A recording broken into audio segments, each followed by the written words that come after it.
ایسا عطا فرمایا، حضور فرماتے ہیں کہ جو بندہ مجھ پہ درود پڑھنے والا ہوگا میں اس کو پہچانتا بھی ہوں۔ اس لیے جب بھی نبی کریم علیہ السلام کی بارگاہ میں درود و سلام پڑھنے کا موقع ملے، انتہائی ادب احترام کے ساتھ درود و سلام پڑھیں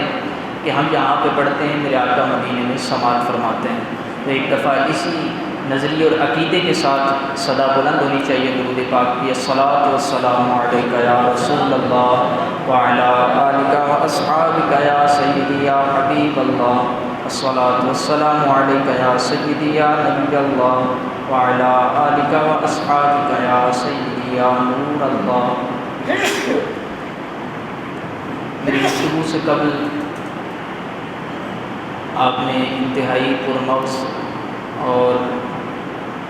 فکری اور نظریاتی گفتگو تحریک پاکستان اور نظریہ پاکستان کے حوالے سے سماعت فرمائی، بالخصوص حضرت قبلہ علامہ نعیم قادری صاحب کہ جنہوں نے علماء اہل سنت کے کردار کو واضح کیا۔ اگرچہ وقت مختصر تھا تو ظاہری بات ہے کہ کئی سالوں کے واقعات اور کئی سالوں کی تاریخ کو 20 منٹ 10 منٹ میں بیان کرنا ممکن نہیں ہوتا۔ آپ کو دعوت ہے کہ آپ علماء اہل سنت کا جو کردار ہے اس کو کتابوں کے اندر پڑھ سکتے ہیں۔ اس کے علاوہ قبلہ پیر سید حسنین شاہ صاحب، انہوں نے دو قومی نظریہ کے حوالے سے بیان کیا۔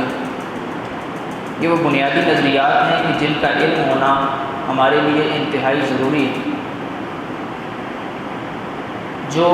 آج کا میرا عنوان ہے گفتگو کرنے کا، اگر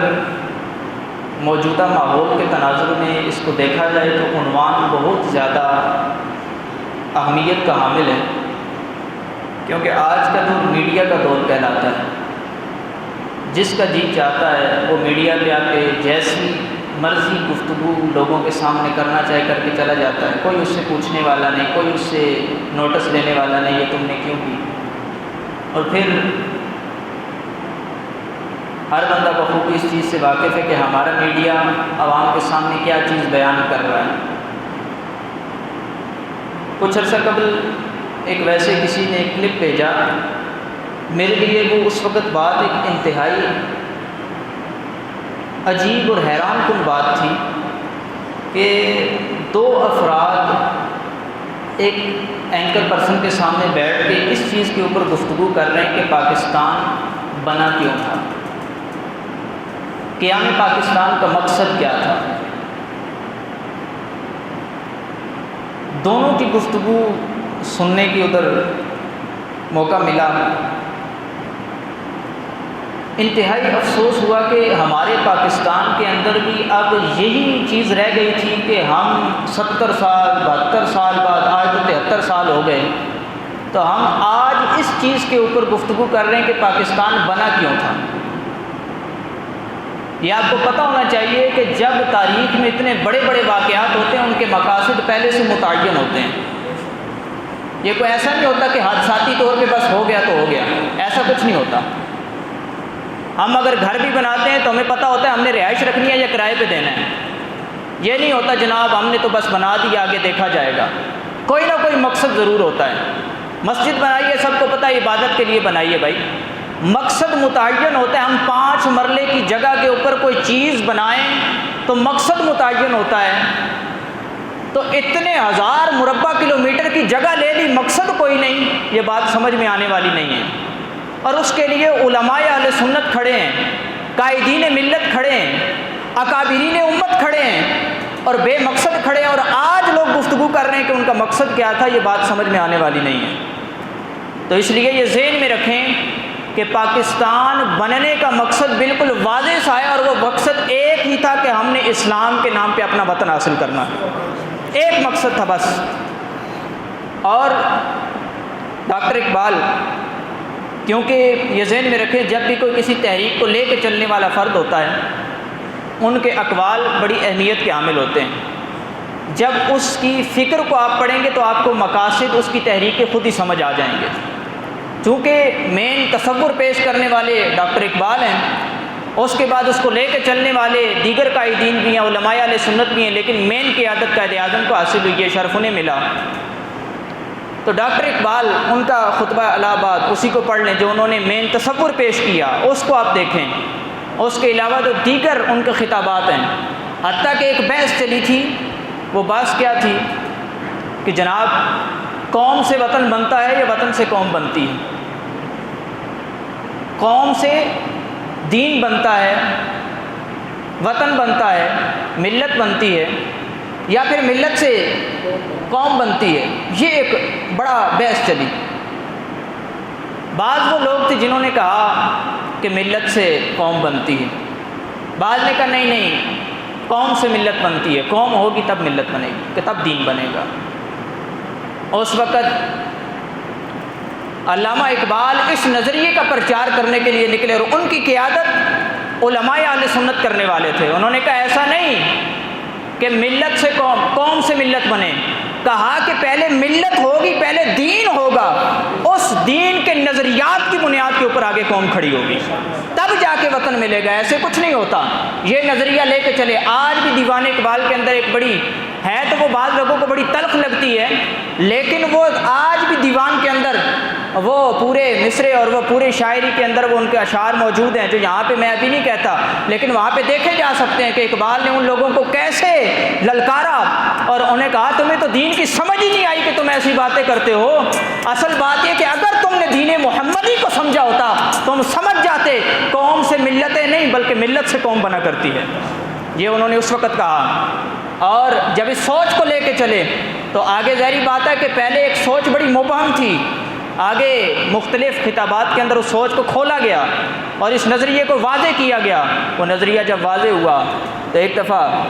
قائد اعظم محمد علی جناح، اب بعض لوگ کہتے ہیں نا جی مولوی تو بڑی شدت کرتے ہیں، وہ کہتے ہیں بس یہ اسلام کے نام پہ بنا، اسلام کے نام پہ بنا، ایسا کچھ نہیں تھا۔ تو قائد اعظم کیا کہتا ہے؟ قائد اعظم محمد علی جناح آپ ایک دفعہ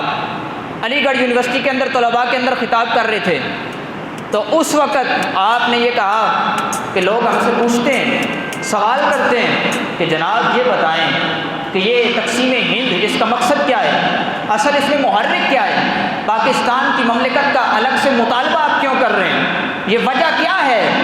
تو بعض لوگ تو جو دوسرے ہیں، جو لبرل پارٹی ہے، وہ تو آج بھی یہ کہتی ہے جی صرف اس لیے پاکستان کو حاصل کیا گیا تھا کہ مسلمانوں کو ستاتے تھے لوگ، جی انگریز چال بازیاں کرتے تھے۔ قائد اعظم نے اس نظریے کا واضح اور دو ٹوک الفاظ میں رد کیا اور کہا کہ ہم نے اس پاکستان کو حصول کا جو دعویٰ کیا ہے، یہ جو مطالبہ کیا ہے، نہ تو ہندوؤں کی شرارتوں کی وجہ سے کیا ہے، نہ ان کی تنگ نظری کی وجہ سے کیا ہے، نہ ہی انگریز کی چال بازیوں کی وجہ سے کیا ہے۔ کہا ہم مسلمان ہیں، اسلام کا بنیادی مطالبہ یہ ہے کہ ہمارے لیے الگ ملک ہونا چاہیے۔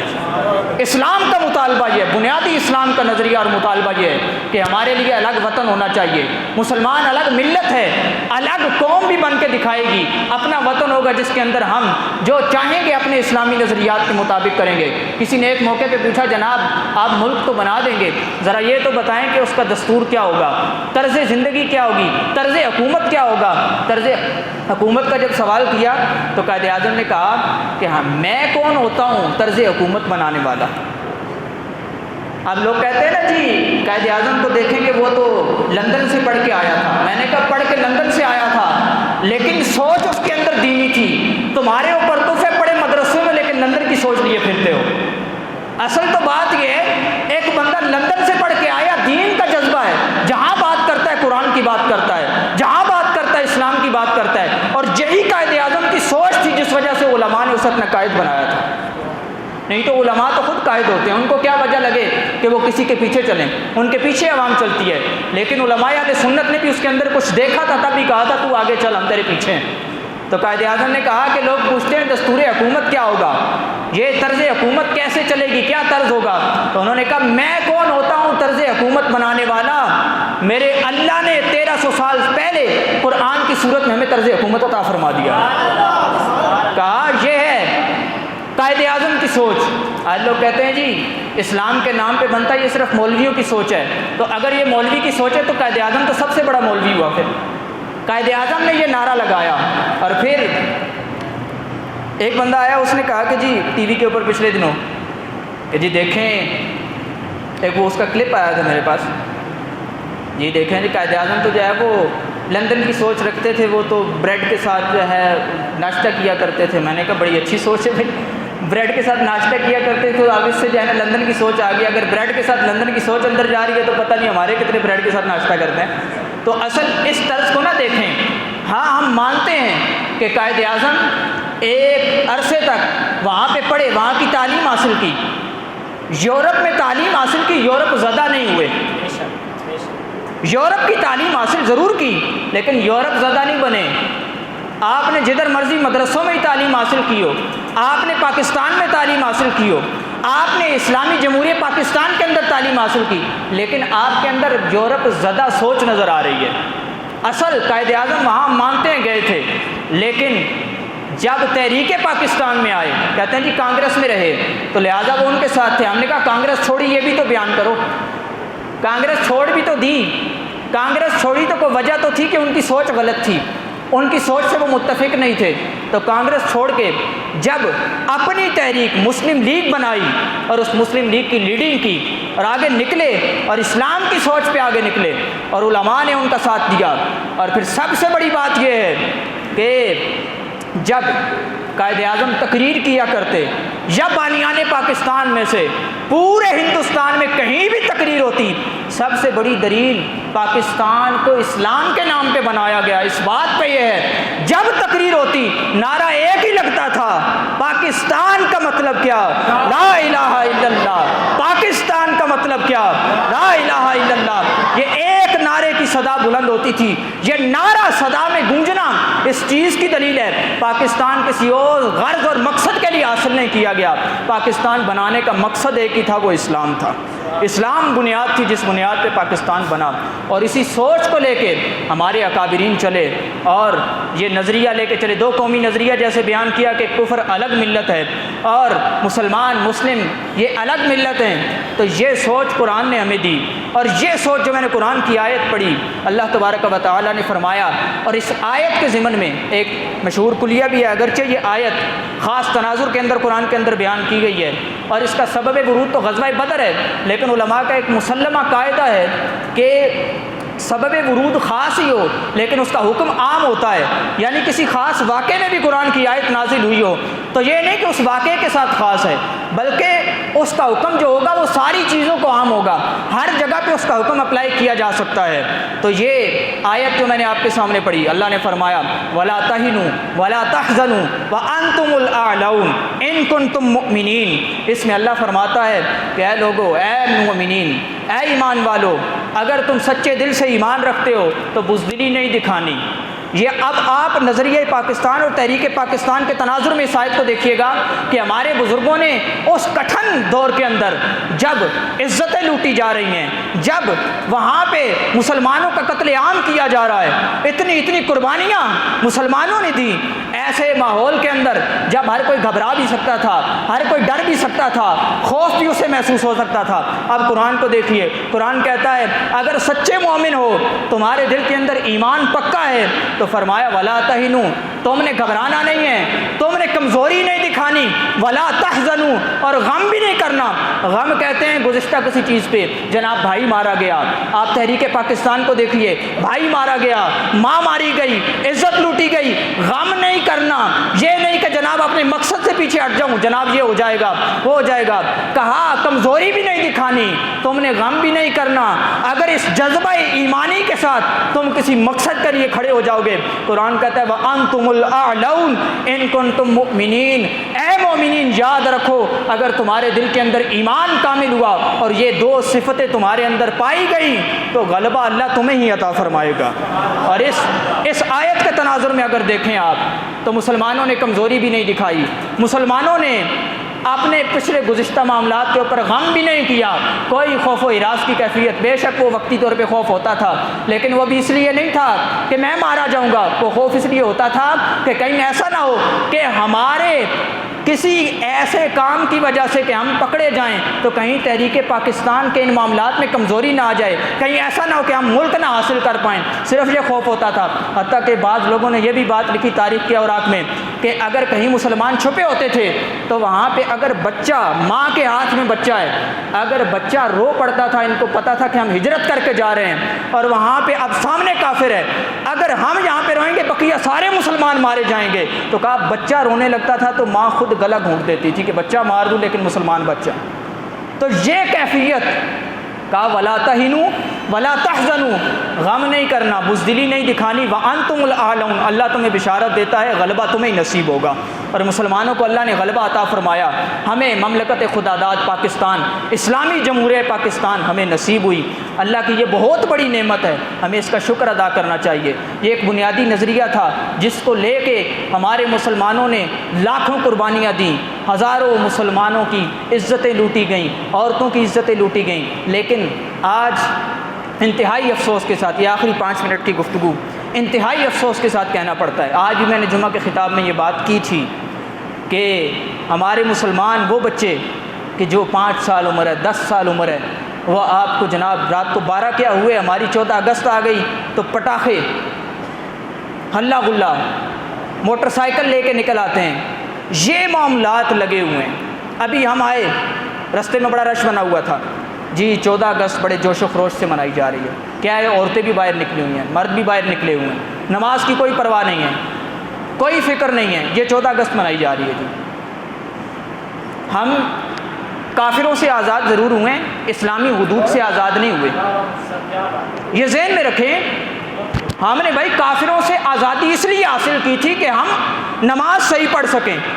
ہم رب کی عبادت کر سکیں، لیکن ہم نے سمجھ لیا بس ہم اللہ کی حدود سے باہر نکل گئے۔ قرآن کہتا ہے جہاں نکل جاؤ گے میری حدود سے باہر نہیں نکل سکتے،